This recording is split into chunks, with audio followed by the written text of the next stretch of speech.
¿Qué tal? Muy buenos días. Primero que nada, agradezco la invitación a este evento. Híjole, después de oír testimonio de esta valiente sobreviviente, me quedo perplejo. De alguna forma, pues también me removió muchísimas cosas que yo viví hace unos años, aunque mi historia puede sonar un poco diferente, pues creo que hay muchísimas similitudes. Y pues qué gran logro que ella, como otros tantos, tengan el valor de exponer su sufrimiento, su testimonio, que yo creo que lo que buscamos, todos los que hemos vivido una desaparición forzada o un secuestro, es precisamente tratar de sensibilizar los corazones tanto de la ciudadanía como de la iniciativa privada y como del gobierno. Se los digo yo, pensamos que todo esto está muy alejado de nuestra realidad, que solo son encabezados del Twitter, que es una situación que de alguna forma al que le pasa se lo buscó. Yo les vengo a reiterar lo que siempre digo cuando me invitan a un foro como este: si me pasó a mí, te puede pasar a ti. Y hoy en día los delitos como el secuestro ya son un tema completamente democratizado. Hoy secuestran por 5,000 pesos, por 50,000 pesos, por la cifra que ustedes quieran ponerse en la cabeza. Me permití escribir parte de que les vengo a platicar el día de hoy. Creo que es un poco más fácil seguir con cierto proceso y no perderme entre tantas anécdotas, historias que tengo yo en esta cabecita mía. Y bueno, para comprender un poco lo que me sucedió, me gustaría pues, hacer un breve preámbulo, ¿no? En el 2013 yo pasaba una de las mejores épocas de mi vida. Me acababa de independizar económicamente, me había casado y comenzaba a formar una familia. Ya había llegado mi pequeño hijo, estaba yo pues rayado, toda la extensión de la palabra. Todo pintaba en realidad demasiado bien, por lo que me comencé a plantear la posibilidad de regresarle a la sociedad un poco de lo que esta vida me estaba dando a manos llenas. Es que en verdad pues todo parecía bonito en mi porvenir, no había como nubarrones grises, y dije, bueno, creo que ya es tiempo de no solo cuidar mis metros cuadrados, sino de empezarme a involucrar más en este país que claramente necesita pues la ayuda de todos, ¿no? Precisamente justo ese año, por coincidencias, me invitan a un desayuno recaudatorio para una ONG que se llama Justicia Ciudadana y que se dedica principalmente a darle apoyo jurídico y psicológico a todas las víctimas de un delito, sobre todo a la sociedad vulnerable, a aquella que no tiene acceso a un abogado. Sobre todo, el desayuno lo encabezó el empresario Jesús Migoya, muy conocido entre la IP. Él fue presidente del Consejo Coordinador Empresarial, presidente de la Coparmex y una gente muy activa. Desafortunadamente, Jesús fue secuestrado y a raíz de esta dramática experiencia fundó junto con otros ciudadanos comprometidos esta organización no gubernamental. Yo la historia de alguna forma ya la conocía, porque bueno, pues obviamente fue muy sonado cuando le sucedió esto a Jesús, y aparte le sucedió cuando el secuestro aún estaba un poco en pañales. Era la verdad raro ver en los encabezados las estadísticas que hoy vemos, y por ser él también una persona muy representativa en la sociedad, pues en su momento sí fue un gran escándalo. Lo que me gustó al oír este desayuno fue que a raíz de una tragedia, de un evento muy desafortunado, este personaje, en vez de huir del país, en vez de quedarse en el papel de víctima, decide transformar su dolor en fuerza, y esta fuerza en una organización, ¿no? Y yo desde hace mucho siempre me ha gustado escribir, y cuando me brindan la oportunidad en alguna columna o en algún medio nuevo, pues siempre trato la manera de que me den un espacio. Y yo saliendo del desayuno, me quedé con esta idea de, wow, qué fortaleza de tipo, me encanta lo que está haciendo, toda la gente que ha ayudado. Entonces en la madrugada me puse un poco a escribir sobre la organización, sobre todas las víctimas que él había ayudado, cómo sí se puede salir adelante, aun cuando uno piense que le fragmentaron y le derribaron la vida. Se publicó esta nota, le llegó a don Jesús, y bueno, pues se ve que de alguna u otra forma a él le conmovió. Si bien no recuerdo, el título era Héroes sin capa, y fue porque así lo vi, ¿no? Era una gente que estaba haciendo el bien sin una aspiración de otra índole, ¿no? Luego me habló, realmente a él ya lo conocía de tiempo, es amigo de la familia. Precisamente él estaba buscando en ese momento que la organización pues trascendiera a los seres humanos, ¿no? Que fuera una organización que con el tiempo siguiera. Ya evidentemente pues el consejo que le había formado se había vuelto un poco pues obsoleto, viejo, y quería un poco de sangre nueva, ¿no? Y entonces, bueno, de alguna forma él vislumbró mediante mi reseña que yo podía ser pues consejero. Me la pensé un poquito, la verdad, porque aunque ya traía esta idea de apoyar a la sociedad y hacer algo por México, finalmente una ONG como esta pues depende de los donativos, básicamente de la gente que compra la idea de lo que estamos haciendo, y es remangarte y salir a buscar el dinero, salir a buscar donativos. Es complejo y a la gran mayoría a nadie le gusta. Pero dije, bueno, tengo 33 años y no puedo estar diciendo, pensando y no haciendo. Entonces le decidí entrar con mucho gusto a esta organización. Y bueno, dije, es mi forma de aportar mi granito de arena con este México, que la verdad es que me ha dado muchísimo. 3 años después de integrarme a esta organización, y ya con un nuevo integrante en la familia, había nacido mi bebita, y yo con 37 años, y bueno, todo seguía como pintando muy bien, gracias a Dios. Fui abruptamente secuestrado, a unos metros de dejar a mi pequeño hijo al colegio. Sin deberla ni temerla, mi mundo en un segundo cambió para siempre. Y entonces conocí el infierno en vida, ¿no? Que muchos de los aquí presentes lo conocen de diferentes formas.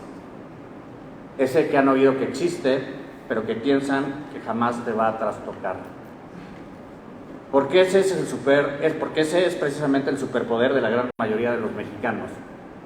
El evadir para poder todos los días levantarnos y salir a chambear, pensando que nunca nos va a llegar de alguna forma el crimen a nuestras vidas. Me levantó un comando armado, armado hasta los dientes. Todo fue demasiado rápido, pero más o menos eran 8 personas, por lo menos las que yo logré ver. Tripulaban increíblemente una camioneta de la policía y todos estaban vestidos de militares. Lo increíble es que esta redada se logró a las 9 de la mañana en una calle bastante transcurrida y con muchísimos testigos en el momento, que luego increíblemente nunca vieron nada, ¿no? El operativo duró apenas unos minutos, sin un mínimo de contratiempos. Es gente que sabe perfectamente lo que hace y su logística es impactante. Y realmente, lo digo mucho, fue tan fácil como arrancarle un caramelo a un niño. Fue así como una vez que me tuvieron en su poder, me esposaron, me pusieron una especie de antifaz en los ojos donde ya no podía ver absolutamente nada, y mientras yo estaba con 1000 teorías en la cabeza, porque bueno, parte de que te agarre un comando de la policía es que puede haber un error, alguna detención equivocada, y en verdad con mucha fe y esperanza esperaba que fuera eso y que pronto pudiéramos salir del problema, ¿no? Pero en el momento que me ponen unos audífonos de Diadema y empieza a salir de allí narcocorridos y a oír la palabra Chapo Guzmán, Sinaloa, sicarios, dije literalmente, ya valí madres. No, digo, yo soy abogado de profesión, no lo ejerzo, pero sé perfectamente pues cuáles son los protocolos que tienen que ser cuando alguien te detiene, ¿no? Y en ese momento, evidentemente, pues primero temí por mi vida. Yo no llevaba, de hecho, mi vehículo, el que utilizo todo el tiempo, llevaba el de mi esposa, que bueno, tal vez se están equivocando, me están confundiendo con algún capo, pues contrario, ¿no?, de ellos, y tal vez me vayan a ejecutar en este momento, ¿no?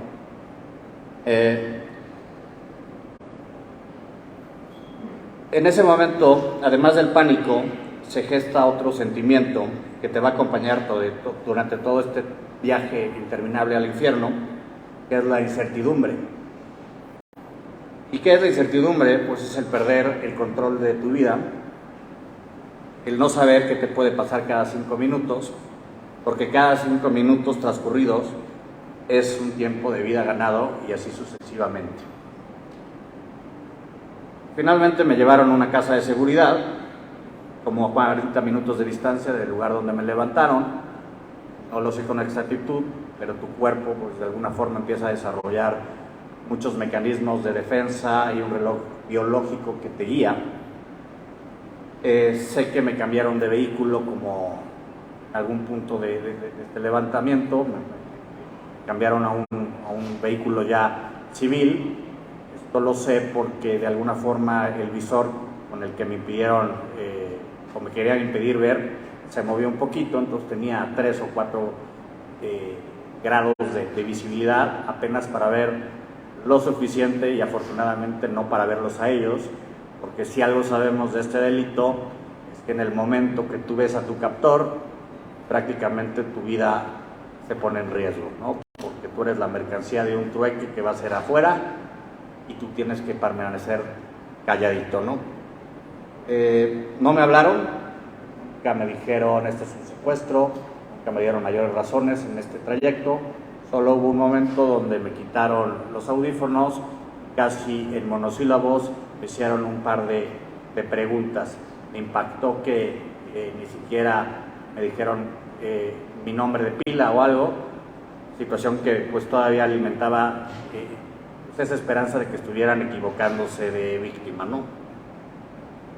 A pesar del miedo y la adrenalina que recorría en todo mi cuerpo y contaminaba a pasos acelerados mi cabeza, en ese momento tu cabeza se puede volver tu mejor aliado o tu peor enemigo, pero pues de trancazo Beto el Malo, que es el que digo que se apareció en ese momento, me dijo: tú no vas a salir vivo, te van a matar, te van a mutilar, entonces tienes que luchar para mantenerte calmo, porque otra de las cosas, sé hoy por estadística y porque algo he estudiado de los temas, que la mayoría de la gente que muere en un secuestro es en la parte del levantón, porque reaccionan muy mal, porque se ponen muy violentos, porque se ponen a gritar, y entonces los captores nerviosos, o hay veces que van drogados, te pueden meter un tiro, dar un cachazo, y al final no puedes sobrevivir, ¿no? Por lo tanto, una de las decisiones más importantes que logré tomar en ese momento fue el de cooperar y el de autogobernarme. Evidentemente quería berrear, quería gritar, quería hacer un chorro de cosas, porque eso es finalmente lo que tu cuerpo está programado a hacer ante una situación de ese extremo. Pero por otro lado, y no les puedo explicar mucho el cómo lo hice, pero logré estar calmado. La meta que me impuse desde ese momento fue sobrevivir y no daría lata, En ese momento sabía que tenía muchas razones por las que volver a casa. Evidentemente estaba mi esposa, mis papás, pero una bebé de 1 año recién cumplido y mi mejor amigo de 3 años en ese momento, Alberto, mi hijo, pues fueron las razones suficientes que me lograron no perderme en la desolación y en la locura. Y creo que de alguna forma lo cumplí. Al llegar a este paraje desconocido, que no puedo decir si era una casa o era una bodega, era un rancho, no lo sé, me metieron, me cargaron, ¿no? Como si fuera un bulto de cemento.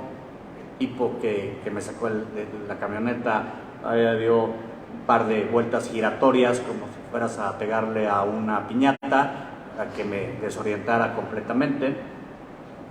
Todavía recuerdo que yo estando en los lomos de este ser, digo ser porque me resisto a llamarles humanos, son otra cosa, pero humanos no tienen esas cualidades. Subía conmigo y bajaba a cuestas para que ni siquiera yo pudiera contar los escalones. Un acto de mucho profesionalismo, pero que sin duda yo creo que en una declaración ante el Ministerio Público, la verdad es que no creo que sirva de mucho. Me metieron finalmente una caja prefabricada, a la cual con el tiempo le llamé la caja, porque eso era realmente una caja, una prisión de unos 50 por 2. Realmente yo hacía así y tocaba las paredes, o 3 o 4 pasos y me encontraba con otro de los muros, ¿no?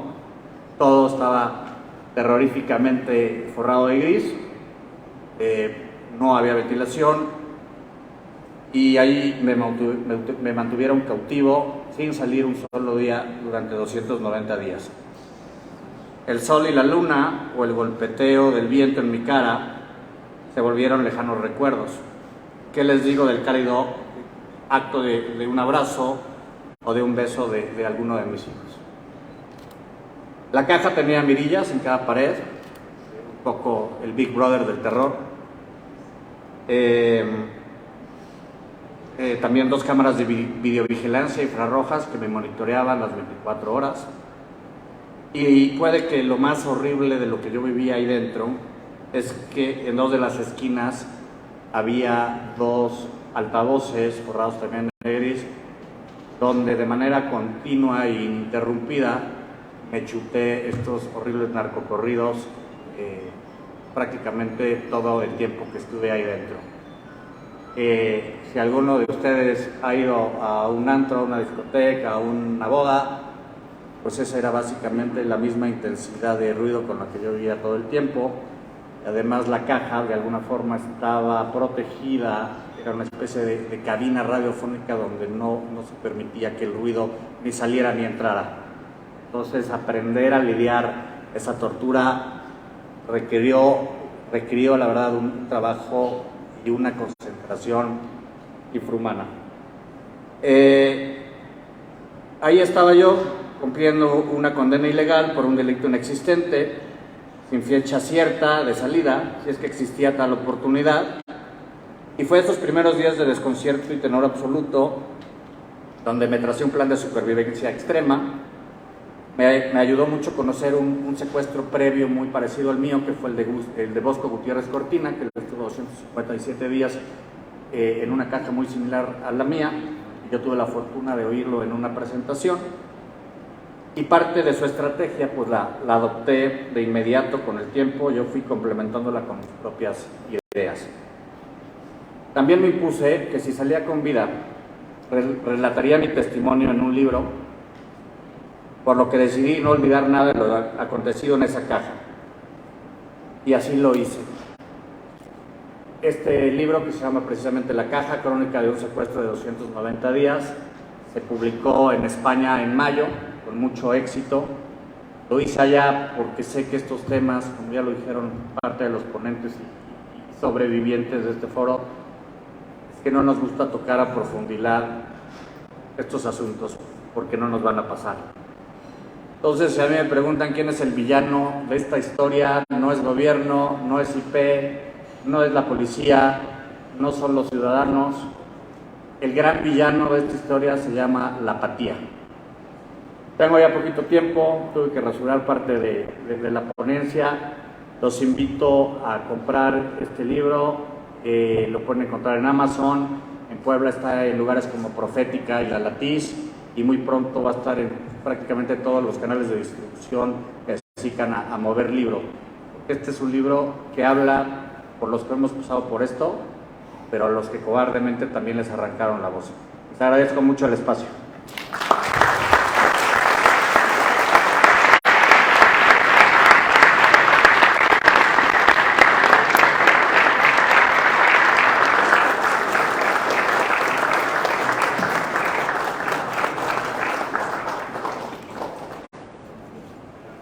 Y para cerrar este enriquecedor y sensible foro, le pedimos a Ignacio Mier Velasco, promotor comunitario del Instituto Mexicano para la Transformación de la Vida Pública, nos brinde unas palabras y clausure este foro.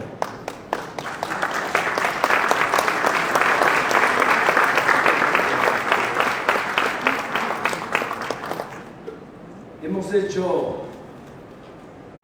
más de 6,000 asambleas con 18 foros temáticos, y quizás los más desgarradores, los que te hacen efectivamente, Alberto, cuestionar si somos realmente seres o somos seres humanos.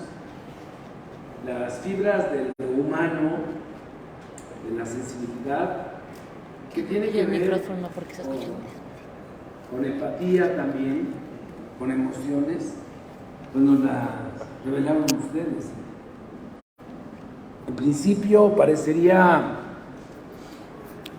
contradictorio, irónico que les diera las gracias, porque el haber hecho sonar su voz, sus testimonios, más de los que lo han vivido, pues nos deben de llamar poderosamente a reflexionar a todos los que hacemos ciudad, a todos los que somos ciudadanos, del significado que tiene que te quiten algo con lo que naciste, que es tuyo, tu libertad. Y eso es el primer aprendizaje que yo en lo particular confirmo. Siempre he pensado, creo, que la vida va dándole a los seres humanos la posibilidad de ir reafirmando valores y principios.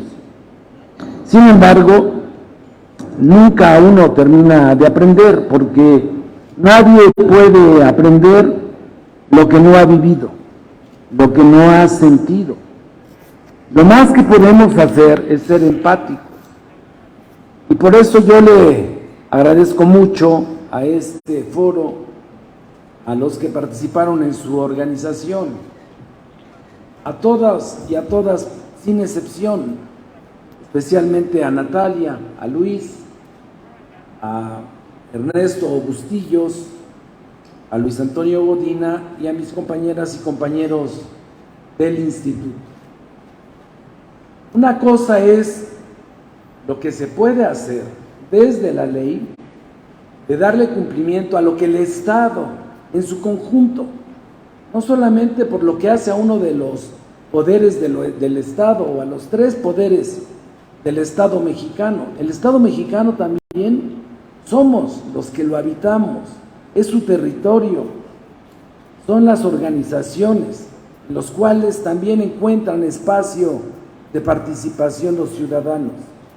Es por eso, como aquí bien lo dijo al principio, antes de, ¿todavía está? Sí va ahí, ¿no? Se fue.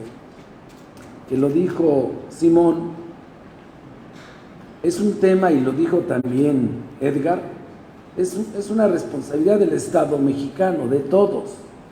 Por eso en sus recomendaciones advertimos coordinación, profundizar en la ley, en la atención, la coordinación, el fortalecimiento institucional. Pero eso no es suficiente. Hay que ver también las causas, como bien lo decía el doctor Michel Eres, ¿no? Michel Chamberlain. Hay que irnos también a las causas. ¿Y las causas dónde las encontramos? Las encontramos en los testimonios de Mayra y lo que vivió con su hermana, en lo que vivió de manera desgarradora Carla, y que lo dijo Carla y también lo mencionó hace un momento Alberto.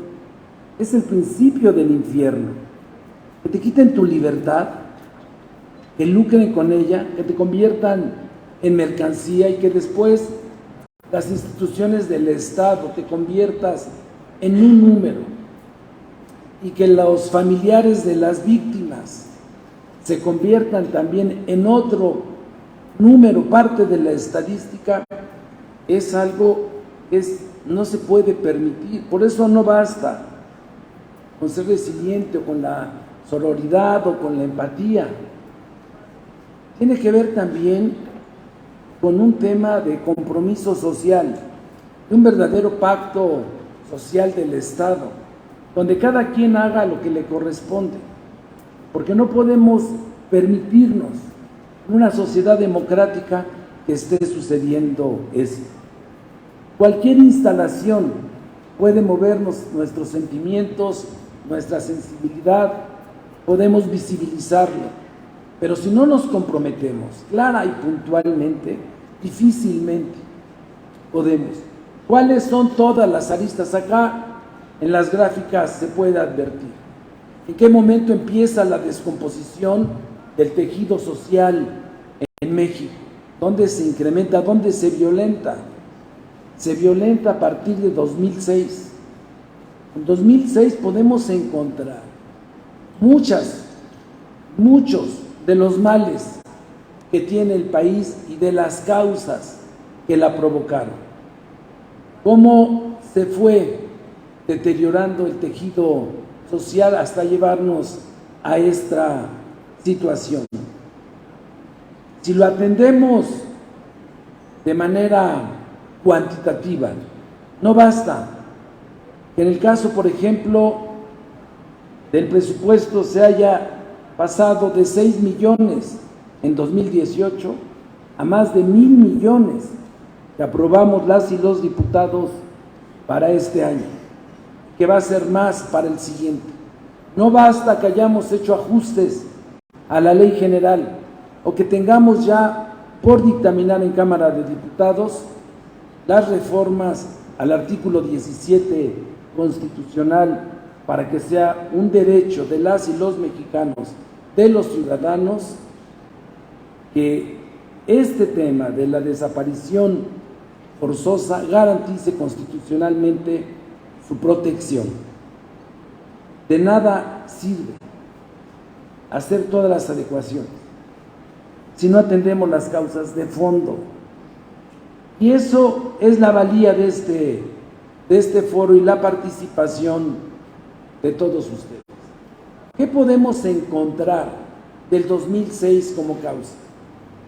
La guerra estúpida contra el narcotráfico, la diversificación de las actividades de la delincuencia organizada, el incremento, por lo mismo, del rapto, secuestro de jóvenes y adolescentes para el otro delito que es su primo hermano que lo alimenta, la trata de personas, los flujos migratorios que ponen en estado de vulnerabilidad a todos los que pasan por nuestro país buscando el sueño americano, el incremento en la corrupción como un cáncer que laceró al país. Ahí podemos encontrar en la corrupción, en el incremento y diversificación de la delincuencia organizada, en los flujos migratorios, en la internalización, porque se volvieron problemas de carácter internacional, el tráfico de personas, especialmente, como se advirtió en las gráficas, en el grupo de edad de 15 a 20 años. Y en el caso específico de Puebla, si uno hace la lectura de la delincuencia organizada. Lo vamos a encontrar en 5 municipios.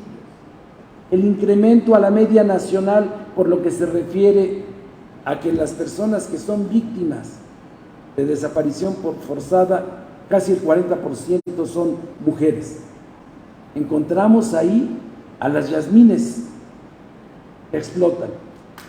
Y encontramos ahí también la corrupción de las autoridades, la falta de coordinación, la falta de tecnología. Por eso tenemos en el instituto la comisión Luis Antonio Fernando Manzanilla, mucho que hacer. Tenemos efectos, tenemos causas, tenemos víctimas, tenemos números, tenemos la defensa integral de lo que establece nuestra Constitución garantista, Luis. Podemos reformar y lo vamos a hacer, Julieta, y vamos a encontrar empatía ideológica, sensibilidad política, responsabilidad pública, mis compañeros diputados locales. Pero es importante involucrar a la sociedad, toda en su conjunto. Todos debemos de hacer. Y podemos pasar de estos testimonios, de estos espacios que se deben de profundizar. Me decían hace unos días, y se lo comentaba a mis compañeros del instituto, promotores microrregionales que conocen, por eso lo quisimos hacer, conocen puntualmente lo que pasa en 1290 microrregiones del país, de los problemas que aquejan a las comunidades, del significado que tienen los giros negros como instrumento de explotación de un ser humano por parte de seres. Hemos conocido y por eso nos incorporamos a visibilizar la trata de personas, a hacer una revisión integral que armonice la ley federal, la ley general con la de los estados. Pero no basta, no basta. Y en aquella época recibí muchos mensajes: no te metas, no lo digas, ¿para qué le mueves? Pueden entorpecer tu sueño, cuídate, protégete, mejor no lo digas, hazlo cuando llegues. A costa del silencio.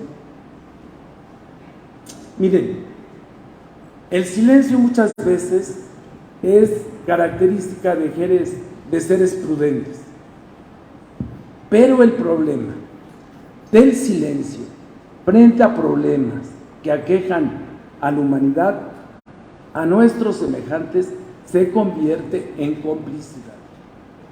Mejor que nos digan que alzamos la voz, que nos organizamos, que le dimos visibilidad, a que nos digan cómplices. En el instituto no lo vamos a hacer.